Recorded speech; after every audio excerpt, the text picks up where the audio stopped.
It's the #1 movie on IMDb. It's been on cable so many times, you could probably recite Red's parole board speech in your sleep. And yet, for a movie almost everybody has seen, almost nobody knows how close it came to never existing in the form we love, or what really went on behind those Gothic stone walls in Ohio. This is a film that flopped in theaters, got saved by VHS rental clerks, and turned a condemned prison into a pilgrimage site.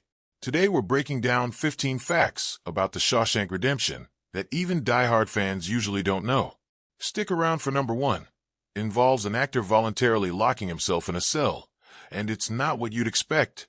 Before we get started, if you're into these deep-dive movie histories, drop a like and subscribe. It genuinely helps us keep making them. Let's get into it. Shawshank State Penitentiary looks like it's been standing since the dawn of time. And in a way, it has, just not in Maine. The production shot almost entirely at the real Ohio State Reformatory in Mansfield, Ohio, a hulking Victorian Gothic and Romanesque building designed by architect Levi T. Schofield in the late 1800s. The idea at the time was that grim, church-like architecture would spiritually reform young offenders. It didn't quite work out that way. The facility eventually became a maximum security prison notorious for overcrowding, and a federal lawsuit forced its closure in 1990. Here's the part most people don't know. By the time Castle Rock Entertainment came calling in 1993, the reformatory was scheduled for demolition. According to the site's current program director, when the film crew arrived for their first day of shooting, a wrecking ball was literally parked outside the building. Producer Nikki Marvin had spent roughly 5 months scouting prisons across the U.S. and Canada, looking for a location abandoned enough to film freely in, and Mansfield won out largely because of its timeless, almost fictional look. Locals now credit the movie with saving the building outright. The attention it generated convinced the state to hold off on demolition, and a preservation society eventually bought the property for a token amount. Today it draws well over 150,000 visitors a year, most of them there for one reason only. There's a second layer to the reformatory's reputation that has nothing to do with the movie. Long before Hollywood showed up, the building had already earned a name for itself as one of the more unsettling places in Ohio, with a documented history that includes more than 200 deaths among inmates, guards, and even construction workers during the site's original build. Staff who currently run the property have described an almost physical presence to the place. Visitors and program directors alike have spoken about the sensation of the building seeming to breathe. The site now runs organized ghost hunts alongside its Shawshank-themed tours, and paranormal investigators have documented recurring cold spots and a chair in one upstairs room that guests are challenged to sit in, alone, in the dark, for 15 minutes at a stretch. Whether or not you buy into any of it, it's a strange bit of irony that a building famous for a story about hope and freedom spends half its calendar leaning into exactly the opposite kind of tourism. Before Frank Darabont ever called action, his script very nearly became someone else's movie entirely.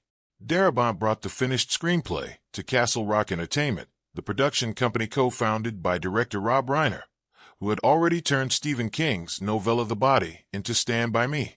Reiner loved the script so much that he offered Darabont a substantial sum. Reports place it anywhere between roughly $2.40 and $3 million to buy him out and direct the film himself. Reiner had big plans for casting too. At various points, the vision involved Tom Cruise as Andy Dufresne and Harrison Ford as Red. Reiner has since told interviewers that Cruise was genuinely interested in the role, but only on the condition that an experienced director was attached. And at that point, Darabont hadn't directed a single feature. Rather than sell out as first-time director on the project, Cruise reportedly said he'd only sign if Darabont stayed in the chair. Faced with the choice of taking millions and stepping aside or keeping a much smaller payday and directing it himself, Darabont chose to direct. He accepted a $750,000 salary plus a cut of future profits instead. Reiner didn't sulk about it. He became something of a mentor to Darabont through the production, and years later spoke fondly about the film at anniversary screenings in Mansfield. Cruise wasn't the only star connected to the project who ultimately passed. Darabont has said he initially considered veteran actors like Gene Hackman and Robert Duvall for Andy, along with Clint Eastwood and Paul Newman, but none were available. Once the project moved forward under Darabont's direction, Tom Hanks and Kevin Costner were also linked to the role at different points. Hanks reportedly passed because he was committed to Forrest Gump, and Costner was tied up with Waterworld. Cruise, by some accounts, got as far as a table read of the script before deciding he wasn't comfortable being directed by a first-timer. It's worth sitting with that for a second.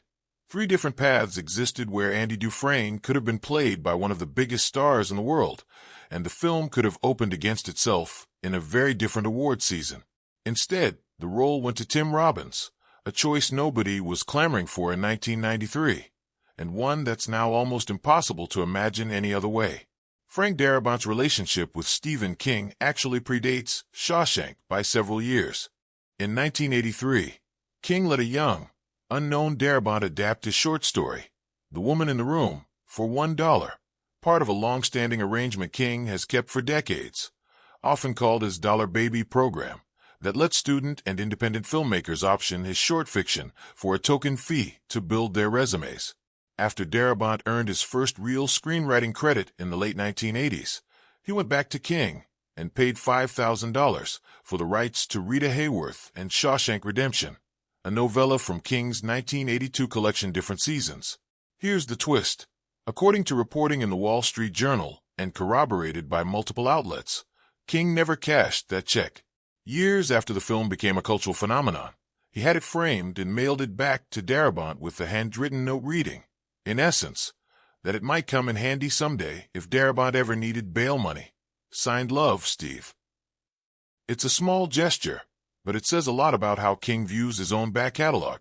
He said in interviews that of all his adaptations, Shawshank is the one that consistently ranks as the best-loved in fan and critic polls alike.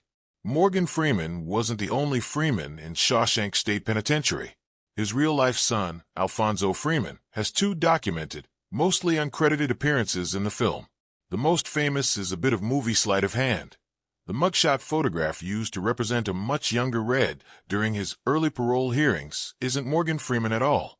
It's Alfonso standing in for his father decades earlier, since the timeline of the story stretches across roughly 40 years. The resemblance does the heavy lifting, and unless you're pausing the frame, it's nearly impossible to catch. His second appearance is even easier to miss. Alfonso is also one of the unnamed inmates in the fresh fish seen early in the film, when the veteran prisoners taunt the frightened new arrivals as they're marched into the yard. It's a blink-and-you'll-miss-it cameo, but it's become one of those trivia details that longtime fans love to point out to first-time viewers. Alfonso Freeman has gone on to appear in several more of his father's films over the years, in small and often uncredited roles. Before Gil Bellows landed the role of Tommy Williams, the young inmate whose testimony could exonerate Andy, the part was reportedly close to going to a rising star named Brad Pitt. In the early 1990s, Pitt was coming off his breakout in Thelma and Louise, and was quickly becoming one of Hollywood's most in-demand young actors. According to Pitt himself in later interviews, he ultimately chose to star opposite Tom Cruise in Interview with the Vampire instead, a decision he said he has no regrets about. It's a strange bit of Hollywood symmetry. The actor originally eyed for Andy, Cruise, and the actor originally eyed for Tommy, Pitt, ended up making a completely different movie together the very same year. Darabont later reflected that having a fast-rising star like Pitt in a supporting role might actually have worked against the film. Audiences might have spent the scene thinking about the actor instead of the character. Bellows, a relative unknown at the time, got the part instead and delivered what's widely regarded as one of the film's most quietly devastating performances. The rock hammer is one of the most iconic props in the movie. The tiny geologist's tool Andy requests early on, supposedly just to carve chess pieces, that becomes the instrument of a 20-year escape plan. But according to Darabont's own account, the production quickly realized that having Andy chip an entire tunnel through a prison wall using a rock hammer that small simply wasn't believable on screen. So for the actual escape sequence, the filmmakers had Andy use a larger piece of rock instead, while the rock hammer remained a symbolic, story-important object audiences see him use earlier in the film. It's a small continuity sleight of hand that most viewers never notice, because the emotional logic of the object matters more than its literal physics. That 500-yard crawl to freedom is one of the most talked-about sequences in the film, and for good reason. But what Tim Robbins was actually crawling through wasn't sewage at all. Per Wikipedia's account of the production, drawn from behind-the-scenes reporting, the crew built the pipe's sludge out of a mixture of water, chocolate syrup, and sawdust. It looked suitably disgusting on camera, while being far safer and, frankly, far more pleasant-smelling for the actor spending hours crawling through it. The stream Andy emerges into at the end of the tunnel, however, was a real Ohio waterway, and that part wasn't fake at all. It reportedly required testing and treatment before filming because of agricultural runoff in the water. Robbins has spoken about the physical toll of shooting the sequence, and Darabont has praised his commitment to getting the scene right, take after grueling take, in less than glamorous conditions. Early in the film, there's a deceptively simple scene, Red tossing a baseball back and forth in the yard while he and Andy have their first real conversation. On screen, it lasts a few minutes. In reality, according to a 1993 on-set interview later published by journalist Mark Dawidziak in his book on the film, Darabont wanted the scene covered from every conceivable angle, which stretched the shoot into a 9-hour ordeal. Freeman, who is left-handed, spent the entire day throwing and catching that ball without a single break or complaint, telling Dawidziak at the time that it was easy, nothing to it. His body told a different story. He reportedly showed up to set the next morning with his arm in a sling. It's a strange footnote for a film that also includes brutal beatings and assaults on screen. The one documented physical injury from the shoot came from a scene where nothing violent happens at all. Fans of the film's symbolism have long pointed out how deliberately the screenplay weaves in religious imagery, and one detail in particular rewards close viewers. Warden Norton, a man who quotes the Bible constantly while running one of the most corrupt operations imaginable, tells Andy early on that salvation lies within its pages, meaning it condescendingly as spiritual advice. By the film's end, when the warden discovers how Andy actually escaped, the object hiding the truth is inside a hollowed-out Bible. It's the kind of irony baked directly into the script rather than a behind-the-scenes anecdote. But it's a detail that rewards a second or third watch far more than a first one, and it's frequently cited by film scholars discussing the movie's use of religious motifs. When Andy locks himself in the warden's office and plays a record over the prison loudspeakers, most first-time viewers register the scene as simply beautiful and defiant, but the specific piece he chooses carries real weight.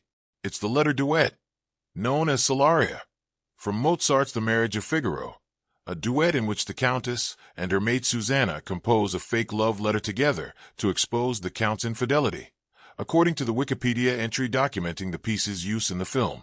That's not a random selection. Andy was imprisoned because of his wife's affair, framed for a crime rooted in someone else's betrayal. By broadcasting a piece of music explicitly about exposing a cheating spouse, Andy is quietly reclaiming a story that was taken from him, even though not a single prisoner in the yard understands a word of the Italian. Red's now famous narration about not knowing or wanting to know what the two women were singing about, and choosing instead to imagine it as something too beautiful for language, has become one of the most quoted passages in the film. Andy pays for the stunt with 2 weeks in solitary confinement, a price Darabont's screenplay frames as entirely worth it. In King's novella, the character everyone calls Red is exactly what the nickname implies, a middle-aged, red-haired Irish-American.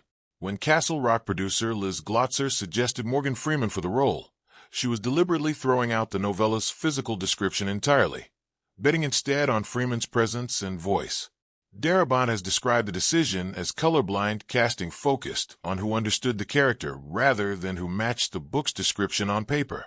The film actually winks at the change directly. When Andy asks Red why he's called that, Freeman delivers a dry, self-aware line about maybe it being because he's Irish, a small joke acknowledging the gap between the source material and the movie. Freeman himself has said in interviews that when he first read the novella and realized the character was written as an Irishman, his initial reaction was that he couldn't play the part, but the strength of Darabont's script won him over anyway. It's almost hard to believe now, but the Shawshank Redemption barely made a dent in 1994. Against a $25 million budget, it earned roughly $16 million in its initial domestic theatrical run, a genuine financial disappointment by any studio's math. Several factors are usually blamed.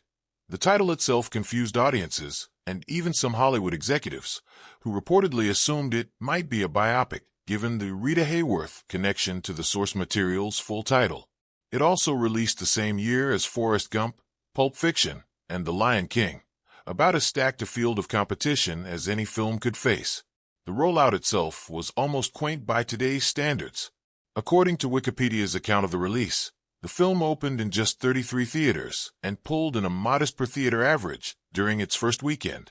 Producer Liz Glotzer has told the story of going to watch the crowd's reaction at Hollywood's Cinerama Dome on opening night, along with Darabont, only to find the theater essentially empty.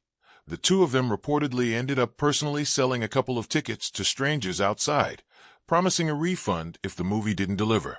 When the film eventually expanded to nearly 1,000 theaters, it still only cracked the top 10 at the box office for that week. The turnaround came later, and from two directions at once. After the film picked up 7 Oscar nominations, it got a limited theatrical re-release that added a bit more box office. But the real transformation happened on home video and cable. Warner Home Video shipped hundreds of thousands of VHS copies to rental stores in 1995, and the film became a fixture on TNT, which had acquired cheap broadcast rights due to its weak theatrical numbers. Repeated cable airings, according to Wikipedia's account of the film's reception history, are widely credited as the turning point that built the film's audience into the cultural institution it is today. It has held the #1 spot on IMDb's user-voted top 250 list since 2008. To fill out the crowded prison yard scenes, the production needed a large number of background extras in a small Ohio town that didn't have a deep bench of professional talent to draw from. According to accounts from the production, casting directors recruited a number of background performers from a local halfway house, meaning some of the men playing prisoners on screen had genuinely served time themselves. Their lived-in body language, the way they walked, stood, and carried themselves, gave the art scenes an authenticity that trained extras would have had a harder time faking, and cast members have said their presence noticeably changed the energy on set. To understand what isolation actually feels like for a man wrongfully imprisoned for decades, Tim Robbins asked prison officials for time alone in one of the reformatory's empty cells before filming began. No contact, no distractions, just himself and 4 walls for a stretch of time.